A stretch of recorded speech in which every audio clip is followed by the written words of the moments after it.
Hello there. Welcome to the Saroy channel, wherever you are in the world, and so much love to each and every one of you. How are you doing? I do hope you're doing so well and that you're having lots of fun and that you're ready to listen to a lovely story, because I've got a lovely story for you tonight. But before we get started, you know the rules. Go and get that perfect quintessential drink that you love. And if it's something unusual, I just love hearing from you. It's amazing what everybody drinks. It's fascinating, the diversity out there. So let me know. But before we get started, don't forget to subscribe to the channel, click the notification bell and the thumbs up. And let's get started with tonight's story. Dear Sarah, and all your lovely listeners, Elissa Wingborn was troubled.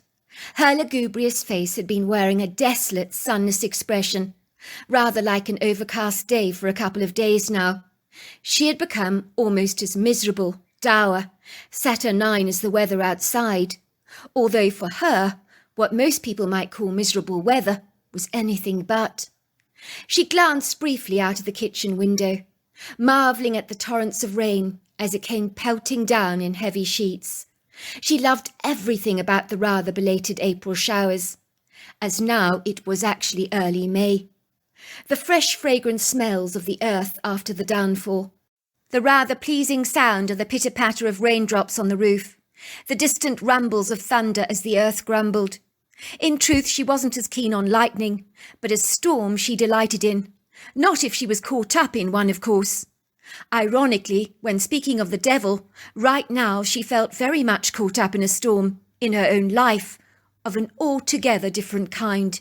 It was an invisible storm, in her own home, that she could tangibly feel. She felt as though she was stumbling around in the darkness, looking for answers. This was not a storm she could see, but one she could smell brewing on the horizon. She knew that her best friend Haley would know what to do in these enigmatic, clandestine, and rather paradoxical circumstances. But where was she? The woman was already half an hour late for their rendezvous, which was so typical of Haley. Elissa sighed wearily, pouring herself a cup of tea to distract herself, as she glanced out of the kitchen window periodically in her agitation.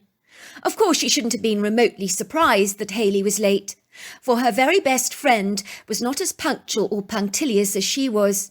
Indeed, Haley was one of the most forgetful, disorganized people that Elissa had ever met. In truth, theirs was an unlikely friendship. The two women were as opposite as chalk is from cheese. But maybe that was why their friendship worked and had blossomed, as each woman was drawn to the other's character traits that they wished they possessed on a subliminal, unconscious level that they were possibly both unaware of. Elissa would have loved nothing more in the world to be as carefree as Haley was, while Haley admired Elissa's well-ordered, efficient lifestyle.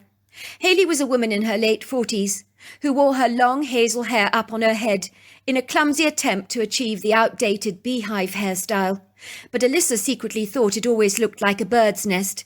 Sometimes she even imagined a bird laying eggs in Haley's hair, but that was a personal, private joke that she never shared with Haley. But the thought always made her smile. Elissa was such a prudent, judicious, composed person who kept her emotions in check, always loved to maintain the stiff upper lip in every eventuality. By contrast, she admired how liberated and insouciant her friend Haley was, while Elissa was more like a caged bird with clipped wings, shackled by her ardent determination to do things exactly by the book, while never causing offence. The fun-loving Haley was her polar opposite, like an eagle, peaceful, untroubled, eager to spread her wings. Nothing inhibited or held her back. She wasn't afraid to say it as it was. As political correctness was thrown to the wayside with gusto, she despised anything that discouraged free speech. She never restrained her words or watched her P's or Q's, nor ever concerned herself with social niceties or formal etiquette, nor did she care a jot about the opinions of others. In truth, Haley was as refreshing as April showers, as invigorating and bracing as a cool wind on a hot summer's day. Elissa was growing impatient. Where was Haley? She pottered around her farmhouse kitchen, rather like a restless, frustrated lion in a zoo enclosure, pacing up and down. She began to distract herself again, by busying herself bustling around the cosy country kitchen, with its French-style cream cabinets, white stone countertops, and attractive red range oven. She began to prepare the tea, buttering some homemade scones she'd made, with butter and raspberry jam, complemented by generous dollops of cream, for Hayley was not the kind of woman that gave calories a moment's thought. Once she finished this simple procedure, she smiled as she heard the sound of Hayley's truck roaring up the drive, as the heavy tyres of her dark green SUV could be heard crunching the pebbles beneath their rubber tread. The rain was still pelting down. It was certainly raining cats and dogs out there. Alyssa watched her friend stumbling awkwardly out of her truck, slamming the door behind her, pulling out her flimsy umbrella to cover her already drenched body, while dashing hurriedly towards her front door. Alyssa ran to the front door to meet her friend, who closed the umbrella, stuffed it in the umbrella rack, where pools of water dribbled over her terracotta floor. But Alyssa did not care. Normally the mess would have bothered her, but today she had bigger fish to fry. Hayley entered the house looking like a soaking wet, bedraggled dog, while her bird's nest hair looked so flat it seemed to sit on top of her head like a square plate. For a moment Alyssa's black Labrador Gulliver did not recognise Hayley, who looked like a drowned kitten. He began to bark at her. "It's only me, Gulliver," laughed Hayley, throwing her hands all over the dog, giving him some energetic pats. "Calm down, Gulliver, will you?" said Alyssa, who handed her friend a towel. Hayley gratefully used it to dry herself. She eagerly followed Alyssa back into her kitchen. "What's this about, Alyssa? You said there's a storm brewing in your home. What did you mean? You sounded dreadfully concerned over the phone. You know the rules around here. A trouble shared is a trouble halved, which is why I came as quickly as I could." "Sit down," insisted Alyssa, pushing the plate of warmly fresh-baked scones towards her friend, while pouring her a piping hot cup of tea from the teapot. "Oh, my word, you never disappoint, do you, Alyssa?" said Hayley, looking at the scones gratefully. "They look absolutely gorgeous. I'm going to tuck into one right away, if I may. They look delicious, far too delicious to resist. Besides, I'm half-starved." "Well, you go ahead. I baked them especially for you. I knew you were coming. I know how partial you are to English scones with jam and cream." While Hayley bit into the scone, Alyssa sat opposite her on the white stone built-in island, both women resting their derrieres on sumptuous, well-upholstered bar stools that would make the boniest backside exceedingly comfortable. Alyssa took a sip of sweet English breakfast tea from her porcelain mug, given to her by her daughter Rachel, with a sign across it which read, "World's Greatest Mum." It was Alyssa's firm favourite mug. Whenever possible she loved to drink from it. "Well, I don't know how to say it," she said, "but something's up with my daughter Rachel. She's been behaving very strangely recently. Whenever I mention her forthcoming wedding, which is in 3 months, she's evasive, ambiguous, indefinite. I mean, what young girl acts all vague and disinterested in their wedding that's only 3 months away? It's all decidedly odd. I can't get my head around it at all." "Well, what's that supposed to mean?" "Well, I'm hoping you might have an opinion on the matter. You see, only a few months ago, Rachel was so assiduously enthused and excited about her wedding. She was pedantic about everything, fastidiously organising every detail, leaving nothing unchecked. She was methodical, efficient, and completely on the ball. And now it's as if everything has come to a grinding halt. Do you know that she hasn't even sent out the wedding invitations yet? They're sitting there in boxes in the dining room. They haven't even been touched. Can you believe that? They arrived at our house a month ago. She was so thrilled with the invites. They were so stunning. But they're sitting there and they haven't even been written on. By all accounts, the wedding is in 3 months, but she hasn't sent out a single invite. You've got to admit that is very, very odd. Well, 3 months is still plenty of time, isn't it, to organise a wedding? So if she's slowed down, well, what's the big deal? Not all of us are as driven and as sagacious as you are. Well, something's not right. I feel it in my bones. It's really beginning to niggle me. My daughter isn't acting right. As a mother, you sense these things, don't you? So you think your daughter's getting cold feet about her wedding day? Or dare I say it, even her fiancé? Well, I have been worrying about that. It is a distinct possibility, isn't it? I mean, for the last 3 weeks, I haven't seen sight or sound of her fiancé Ryan. He used to be here at the farmhouse every single day. Now he's not around at all. It's so peculiar. But whenever I ask Rachel where he is, she says it's none of my business. Virtually bites my head off, she does. Well, it sounds like they've had a Barney of some kind, doesn't it? Well, that's what I've been thinking. But if they don't sort it out any time soon, it doesn't bode well for the wedding, does it? I am rather afraid to broach the subject with Rachel. You know, if I intrude in her life, she snaps at me like a turtle. Believe me, that daughter of mine has a nasty bite. Well, do you want me to have a word with her? Asked Haley. We could go for a ride together on your horses. That always tends to relax her. It helps her to open up. Oh, I was so hoping you'd say that, Haley. For if anyone can get through to my daughter, it's you. She's always been able to open up to you as her godmother. Something's definitely going on. I need to get to the bottom of it, but I daren't talk about it with her myself. I think it always helps to talk to someone outside of the family. She seems so tense and uptight lately, which is most unlike her. She's normally such a placid, gentle character. It would seem that for Haley to get an opportunity to talk to Rachel, it was postponed, for the rain for the next couple of days just did not abate, until now. The countryside had responded to the recent deluge by twinkling with a viridescent green that was more pronounced than ever before. The meadows surrounding Alyssa's beguiling red-bricked farmhouse simply gleamed in the May sunshine, as the soft ethereal light of the morning sun danced over the shimmering vegetation, while the family's 3 black and bay American quarter horses had been released by Alyssa's husband Eric from the confines of their recently renovated stable block. They were happily trotting around their substantial-sized white picket-fenced enclosure, fringed at the furthest side by a long towering row of decently spaced-out eastern red budwood trees, bursting with lilac-pink blossoms. The contented horses were swishing their tails happily, their smooth bodies hungrily soaking up the sunshine like ravenous sea sponges, for it was clear they could sense the onset of spring in the air. Ostensibly the days of freezing winter nights were long behind them. Haley adored the bluegrass state at this time of the year, for in her opinion the best months in this part of the world were most definitely spring and autumn. She adored the blossoms from the Bradford pear trees, the magnolias, dogwoods and eastern budwoods. In the springtime, then in the autumn she loved the red, golds, yellows of the red oak trees, the dogwoods, hawthorns and vine maples. Alyssa went into the kitchen to see her daughter Rachel brooding on a bar stool on the white island, staring vacantly into space with a glazed, deadened look in her blue eyes, a sombre, rather subdued expression on her face. Alyssa noticed the cheeks on her daughter's face looked sunken and gaunt, as if she'd lost weight recently. How could anybody be so downcast and crestfallen on such a bright, cheerful spring morning, she wondered. Something was seriously getting her daughter down, but what?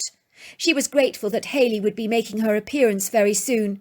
If anyone could get Rachel out of the doldrums, it was most definitely Haley. "Would you like any breakfast?" she asked her daughter. "I'm fine," said Rachel curtly. "I've got some coffee." "I think if you ate something, sweetheart, it actually might do you some good." "I don't want anything to eat," barked Rachel. "I told you, I'm not hungry." "All right, sweetheart. You don't need to bite my head off like that. Are you sure everything's all right with you? You do seem rather peaky. You're not coming down with something? Perhaps running a temperature?" "I'm absolutely fine, Mum. Stop fussing over me, will you? You're really irritating me. You're getting under my skin. Just because I don't want to eat anything doesn't mean I'm getting sick. I'm not running a temperature. I'm fine. Get it?" "All right, dear. Calm down, will you?" All of a sudden they could hear Haley's SUV driving up the long pebbled driveway. Alyssa secretly sighed with relief. She watched Haley, who was wearing her navy jodhpurs, white cotton shirt and riding hat, climbing out of her SUV. As Haley entered the kitchen, Alyssa could not help but notice her daughter's sour expression seemed to metamorphosize. She turned from a bad-tempered toad into a happy princess. Her downward scowl turned upwards into a warm smile. It seemed Haley could bring the sunshine into Rachel's life like no one else Alyssa knew. "Hello, Haley. What you doing here?" "I'm here for you, Rachel," she said, giving Alyssa a big wink. "I think we could go for a ride together, don't you? I haven't spent any quality time with my favourite goddaughter recently." "A ride! A ride with you!" said Rachel, her voice failing to hide her rising level of enthusiasm. "Oh, I'd love a ride." Rachel loved nothing more than riding with Hayley. They were both competent, skilled riders. Alyssa watched the jovial pair through the kitchen window trotting down the long driveway on the backs of their horses. They were both laughing. Eric, her husband, watched his wife with amusement. "What are you staring at, sweetheart?" he asked, leaning forward to kiss his wife tenderly on the cheek. "It's Hayley and Rachel," she said. "They're going for a ride together, as you can see. I've asked Hayley to find out very discreetly what's going on with our daughter Rachel. She's been ever so glum recently. Doleful, don't you think?" "Well, she's not behaving like an excited bride-to-be. I couldn't agree more with that. Last night she literally barked at me, telling me to leave her the hell alone. When I asked her about her wedding invitations, how they were coming along, she literally bit my head off. I mean, the wedding is in 3 months' time. She hasn't sent the invites off. It's very odd. And as for Ryan, her so-called betrothed, where the hell is he? I haven't seen him around here lately." "Well, you can't ask Rachel anything about her impending wedding. She tends to clam up in her shell like an oyster, or otherwise she bites your head off and literally barks." "You think everything's all right with her and Ryan?" asked Eric, pouring himself a cup of coffee. "Methinks something is up there, don't you? Should we be worrying?" "Well, that's what I'm hoping to find out from Hayley. We need to find out what the hell is going on with our daughter. This could be the most, and should be the most exciting time of her life, planning for her wedding. But it's as if she's almost preparing for her funeral. I've never seen her look so joyless before. That effervescent sparkle in her has simply died." "I couldn't have put it better myself, sweetheart. We can only hope that Hayley can get to the bottom of what is going on with our daughter." It felt good to be with her goddaughter, Hayley reflected, as she and Rachel rode the two horses, Hoofington and Trotter, down the long hiking trail, surrounded by blossoming dogwoods and red oak trees. Before long, both horses were trotting side by side. Hayley decided that this was the quintessential perfect opportunity to start giving her goddaughter the third degree, as subtly as she could, of course, without being too interfering. She knew that Rachel found it a lot easier to talk to her than her mother, possibly because Hayley was a lot less judgmental, much more chilled out. "So how are you doing, Rachel? Your mother's been telling me that you're very tetchy and on edge lately. She's rather worried about you." Rachel rolled her eyes in the back of her head. "Mum gets to me sometimes, you know. You know parents, they're always prying, always putting their nose where they're not wanted. Well, I think, sweetheart, she's just worrying about you. Her heart's in the right place, of course. You know it is. It's a mother's privilege to worry about her daughter. That's what they are good at. One day you'll understand yourself when you have a child of your own. But my mother goes overboard. Is everything all right? You look so peaky, Rachel. Have you eaten, Rachel? She goes on and on and on. It drives me insane. She's exactly like a woodpecker pounding away at a tree with its beak. It's non-stop, on and on and on. It drives me completely mental." Hayley laughed. "I get it, you know. I really do, Rachel.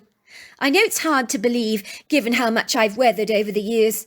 But believe it or not, I was young once. I used to be your age. Alyssa's exhibiting what I would call a mother's parental protective love. She's looking out for you, that's all. She's exceedingly worried about your forthcoming wedding. She says it's like you've pulled in the reins ever so tightly, that you haven't been doing anything about sending out your invites. She's also commented that Ryan hasn't been around at the farmhouse lately. The two of you are normally joined at the hip, so it's natural for them to assume that something is terribly wrong." For a moment, Rachel was deadly silent. Then she piped, "I don't think there's going to be a wedding any more." Hayley pulled in the reins so that Hoofington stopped trotting forwards. "Is there something going on, sweetheart? Would you like to talk about it?" Hayley looked at her goddaughter, horrified to see her pretty blue eyes now flooding with tears. "Let's get off our horses, shall we? Leave them in the fields over there to graze. Let's go and sit under that lovely red oak tree over there. Have a good old chinwag, shall we? You can tell your Auntie Hayley exactly what's going on. I'm your fairy godmother after all. And if I can't turn your pumpkin into a silvery carriage, then I'd be a useless godmother, would I not? Rachel managed to smile. She nodded, wiping away her tears, while Hayley handed her a tissue from the top pocket of her white shirt. Here, blow into that. Rachel took it gratefully, blowing her nose very hard and wiping away her tears. Before long, the two were happily sitting in a beguiling flowery meadow, opposite a hiking trail, under the shade of a huge towering oak tree, with lengthy curvaceous boughs that were so marvellously big they opened out into a fabulous gargantuan canopy above their heads. The extended branches were filled with pretty green leaves. The two horses, Trot and Hoofington, were so glad to be reprieved of their loads, although, to be fair, neither Hayley nor Rachel were particularly heavy. They were happily grazing away in the field, the blue grass very green. Wild flowers burst their heads through the grass. Colourful butterflies bobbed from one flower to another. The soft sunlight infused the meadow in a transfixing golden glaze that was so stunning. The dark, fertile ground underneath the oak tree was earthen. The grass had failed to grow there. It was densely shaded. Both Hayley and Rachel sank back onto the ground gratefully. The floor was soft after the rain, but thankfully not damp. "That's so much better, isn't it? It's beautiful out here. I love this time of year, don't you?" "Me too. I like it too. Look at those butterflies floating around. It's so dreamy." Hayley reached out to put a hand on Rachel's. She gave it a tight, encouraging squeeze. "Go on. What's going on with you and Ryan? You can tell me." "I don't think I want to marry him any more," said Rachel, chewing a long piece of grass in her mouth. "You see, I've seen a side of Ryan I don't think I like. That's why I haven't bothered with the invitations. He's been bugging me to go ahead with our plans, but I've been telling him I need time to think, that he needs to give me some breathing space." "Really?" said Hayley, looking bewildered. "So you're having doubts about your fiancé? He seems like a rather nice chap to me. I thought the two of you were so happy together." "I thought so too. That was until something happened that made me see him in a whole new light. It was like the blinkers came off my eyes, if you know what I mean. I can't unsee what I saw, if you get my drift." This was the story that Rachel shared with the astonished Hayley. "Well, I was staying at Ryan's family farmhouse with both of his parents. I stay there quite regularly. Well, at least I did. They don't live far from here, you know, a few farms away, really. The farmhouse is quite pretty, a whitewashed building. It's a little off the beaten track, though. It's an old building, sumptuous and cosy, but it could do with some renovations. But Ryan's parents, Linda and Keith, well, they're just the most laid-back people you can ever get.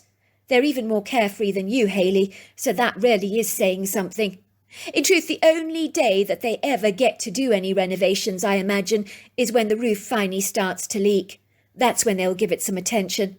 They're pretty well off, you know, but they're the type of people that won't attend to something unless it really needs fixing. Otherwise, they've got the attitude, why bother? General maintenance doesn't even cross their mind. Do you know they had the most revolting shower curtain in their bathroom for years on end? They never ever bothered to change it. It was actually growing mould, but they didn't replace it until it began to break apart. Only then did they get a brand new one. I was the one that got to tear it up on purpose." "Oh dear," said Hayley. "Well, I don't mind that really," said Rachel. "I love how easy-going and carefree his parents are. To be fair to them, they're building a cottage on the property as a wedding gift for the both of us. The place is absolutely perfect. I absolutely love it. We were the ones that drew up the plans for it ourselves." "Well, that's good, isn't it?" "Oh, very," agreed Rachel. "I can't fault Ryan's parents. They're amazing people, they really are. It was 3 weeks ago. We were gathered around a cosy fire together at the farmhouse. It was a congenial, upbeat atmosphere in the home. We were discussing the wedding, talking about the invites and who we were going to actually invite to the wedding. We were drawing up lists, table seating ideas for the marquee, which we were planning to have at my home on one of the fields there. I think we were drinking glasses of Pinot Noir at the time, talking till about 12 o'clock at night. It was very pleasant. We were having a good time. Ryan and I felt rather restless because it was rather stuffy in the house, The fire had overheated the living room, so while his parents retired to bed, we decided to take a late-night stroll. Now, this isn't something we would normally do, but we did on this occasion. We felt like some fresh air, some light exercise was well in order for us. I always enjoy a good walk. I figured that some light exercise would help me unwind, get a good night's sleep, so to speak. If I'm tense, I do tend to suffer from insomnia, which drives me totally insane. Now, the area beyond Ryan's farmhouse is very overgrown. There's a wood grove bursting with serviceberries, oaks and dogwood trees. It's a lovely place to walk, as you often see a lot of indigenous wildlife in there. I'm very familiar with the wood grove. I normally walk in there in the afternoons with Ryan and his parents, along with their 2 Staffordshire Bull Terriers, Molly and Barker, whom are completely devoted to Keith. He actually lets them sleep at the foot of his bed every single night. I think he loves those dogs as if they're his own children. I tried to encourage those 2 Staffordshire Bull Terriers to come out with us. I mean, what dogs refuse a walk? But they simply wouldn't budge. It's like they're so unflinchingly loyal to Keith. They refuse to leave his side. Ryan and I put on our anoraks and walking boots. We both wore headlamps on our heads. It was a very pleasant night, certainly in the beginning. Granted, it was cold, there was an invigorating cool breeze blowing against our faces, but the air felt fresh and revitalising after the cloying, stuffy atmosphere of the house, made a whole lot worse by the fact that Keith, he insists on smoking his god-awful pipe. So in truth, it was really good to get out of doors. Actually, I was struck by how dark everything seemed. I mean, it was a tenebrous, inky black night. Even the moonlight seemed somewhat obscure, casting dim silvery shadows across the ground that looked ever so menacing, giving you the horrible impression that something was out there watching us. But I shrugged the chilling feeling off. I put it down to my overactive imagination playing nasty tricks on me. At first, when we ambled through the tall statuesque trees, we could hear the crickets chirping, the frogs croaking, the occasional hoot of an owl, even the distant call of a coyote. And then nothing. What do you mean by then nothing?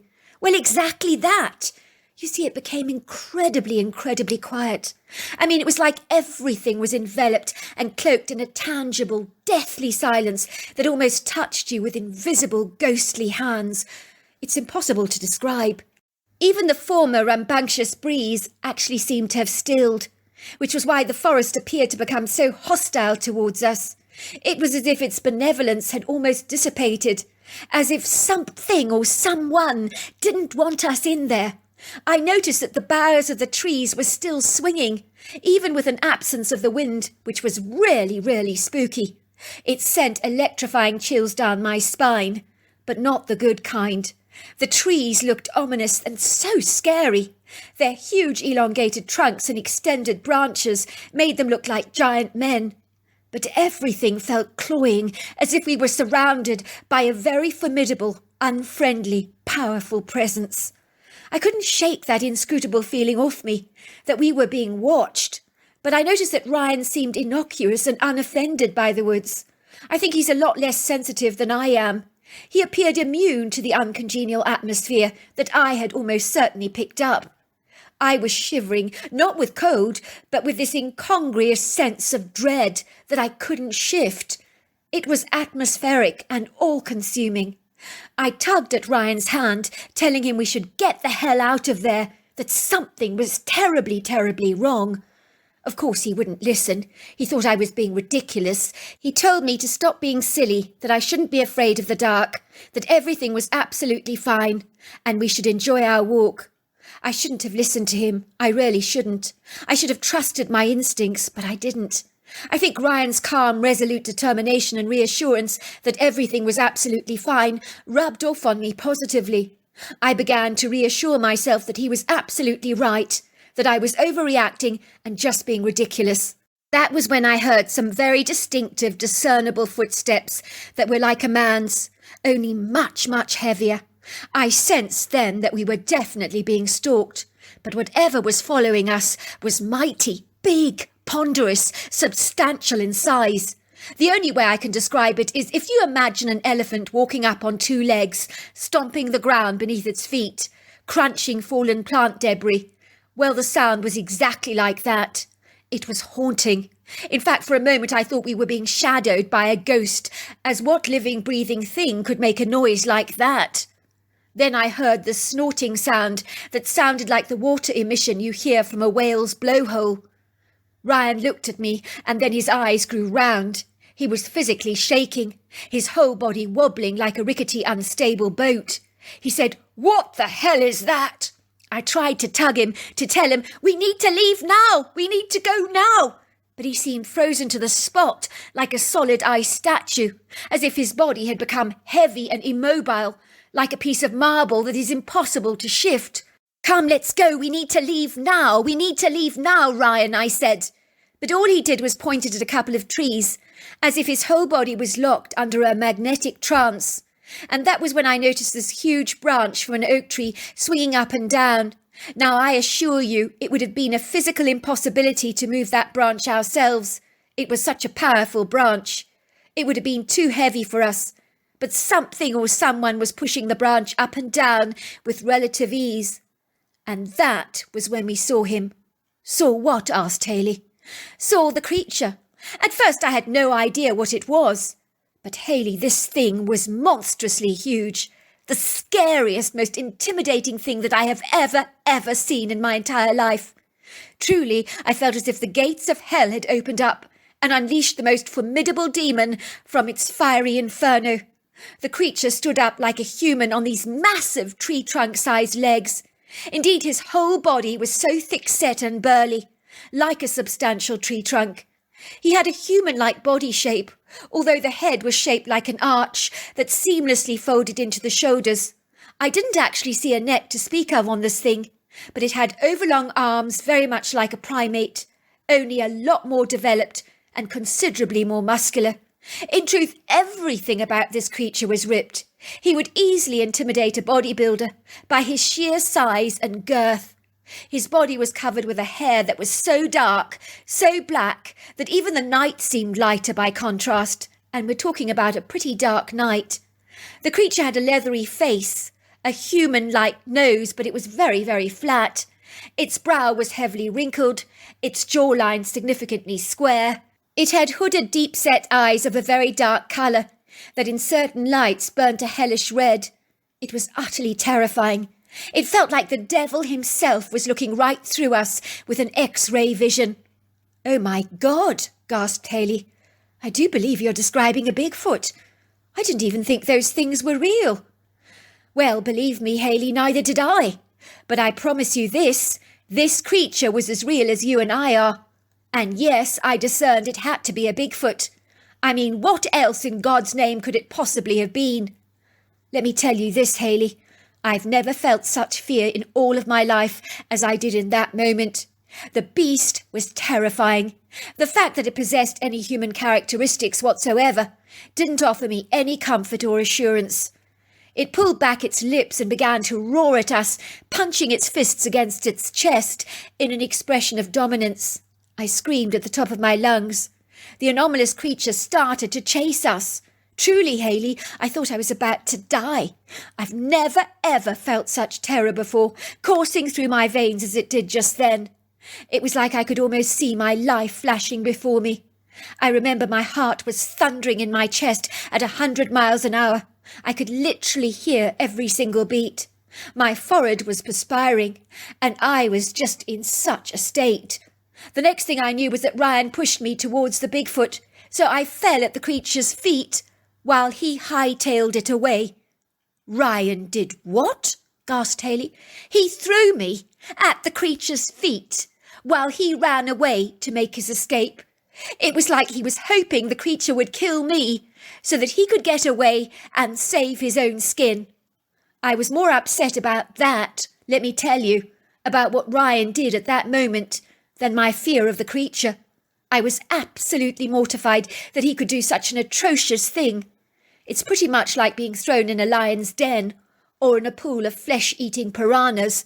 I mean, I was left at the mercy of this creature who had the capacity to kill me with just one punch." Haley's face grew white. "Ryan threw you at a Bigfoot? Are you being serious?" "Pretty much. That's exactly what he did." "What did the Bigfoot do? How did he react?" He pretty much ignored me, actually. He did acknowledge me, though, nodding at me, which I thought was quite odd. I'm not sure what that was supposed to mean. Then he went running after Ryan. So I got up and ran through the woods a different way, making my way back to Ryan's home. When I got to the front door, Ryan was already in the house. I could see the creature standing at the edge of the woodgrove watching me. He seemed calm, as if his anger had subsided. He nodded at me again, then he just turned around and disappeared into the woods.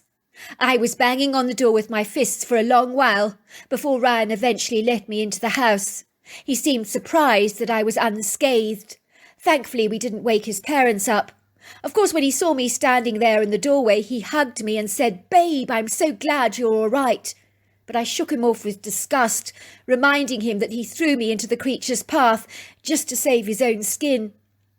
He told me, of course, it was an accident, that he hadn't intended to do it, but that he'd panicked. I didn't think that was a reasonable excuse.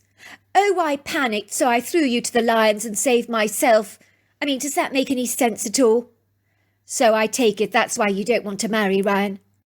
Once again, tears filled Rachel's eyes. I thought I loved him. I really did. But after he threw me in the Bigfoot's path to save his own skin, something died in me. It was like a spark went out. I felt so betrayed, so let down, so desperately disappointed. I mean, surely, Hayley, a man should want to save his loved one over and above himself. But he put me in the line of fire, into harm's way. What kind of a man does that? Even on the Titanic, they saved the women and children first. Should not the man you married be prepared to lay down his life for you? Or am I being unreasonable here? Absolutely not. Ryan's instinct should have been to save you over and above himself. The fact that he failed to protect you and threw you to the creature to save himself is absolutely reprehensible. You can't possibly marry a man like that. I 1000% agree with you. Rachel's face looked heartily relieved. You do agree with me?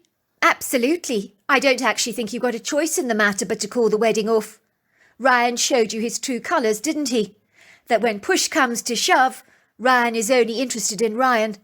Perhaps he has a touch of the narcissistic personality type. They say never marry a narcissist, they'll eat you alive. Rachel pulled out her cell phone from her pocket, showing Hayley the long line of SMSs Ryan had sent her. There were hundreds of them. "Rachel, let's talk. Rachel, I'm truly sorry about what happened. Rachel, I love you. Please, let's talk. Rachel, don't shut me out. Rachel, you're overreacting. Stop being so unreasonable. Rachel, I was dictated by my instincts. It wasn't anything personal. Get over it, Rachel. Rachel, you're being childish and pathetic." "What should I do?" asked Rachel. "Just call the wedding off," said Hayley. "Phone Ryan. Tell him it's over." "But then I feel I'm letting everyone down. Keith and Linda will be absolutely devastated. They've built us such a beautiful cottage. The venue's booked. We've already paid our deposit. I've bought the wedding dress, ordered the bridesmaids' dresses. The wedding invites have arrived. I haven't sent them out yet." Hayley grabbed Rachel by the shoulders. "Look at me, girl. None of this is your fault. Do you understand that? You're not marrying Keith, and Linda, you're marrying Ryan. If you have any doubts about him, you call it off. Do you understand that? You don't get married to please others. You marry to please yourself. Yes, you may have wasted money, but believe me, it's far better not to get married than to go through a hellish divorce later on. Money is the least of your concerns. What matters is your long-term happiness. Getting wed is a huge step. If you have any doubts, you walk away. It's as simple as that." Rachel nodded, the tears slipped down her cheeks. "I just feel that maybe Ryan's right. Maybe I am overreacting. But after what happened, I've just lost respect for him. I can't help the way I feel. I don't feel safe or protected by him. I feel that if a dangerous situation was to arise, he'd throw me out to the sharks. It's like I don't love him anymore." "Well, there you go. You have your answer then, don't you? You know what you need to do now." "What?" asked Rachel.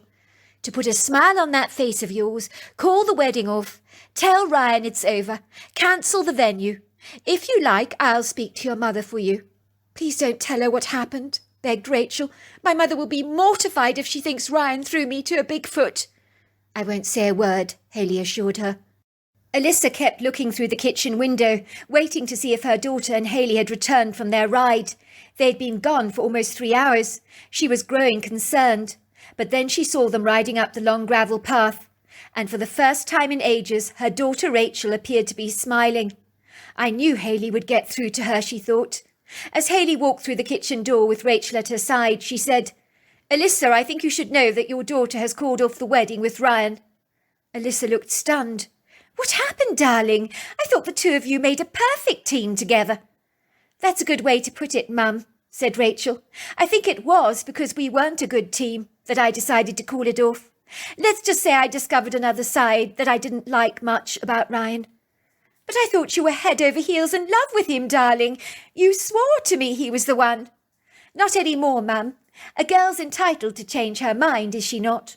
"Of course," said Alicia, kissing her daughter tenderly on the forehead. "All we care about, darling, is your happiness. At the end of the day, that's all that matters. I was saying to your daughter that if she has any doubt about Ryan, she should not go through with the wedding." "Hayley's absolutely right about that," said Alicia. "When I walked down the aisle with your father, I knew without a shadow of a doubt your father was the man for me." "Would he take a bullet for you?" asked Rachel. "But of course, dear, your father would lay down his life for me. And of course you and your brother too. You know he would. You do ask sometimes the most nonsensical things." "That's as I thought," said Rachel. "Exactly as I thought." In the years that passed, I'm so glad to report to you that Rachel was swept off her feet by a man she knew would never let her down, whom would always protect her and take care of her. But when she reflects on the Bigfoot she encountered, she certainly believes that if it had wanted to harm them, it would most certainly have done so. So she believes he was all bark and no bite, possibly just a territorial creature. "I do not know why it was nodding at me," she said. "That is something I will always wonder about." So there you are. That's my story. Wow, what an incredible story. Until next time, goodbye and good night.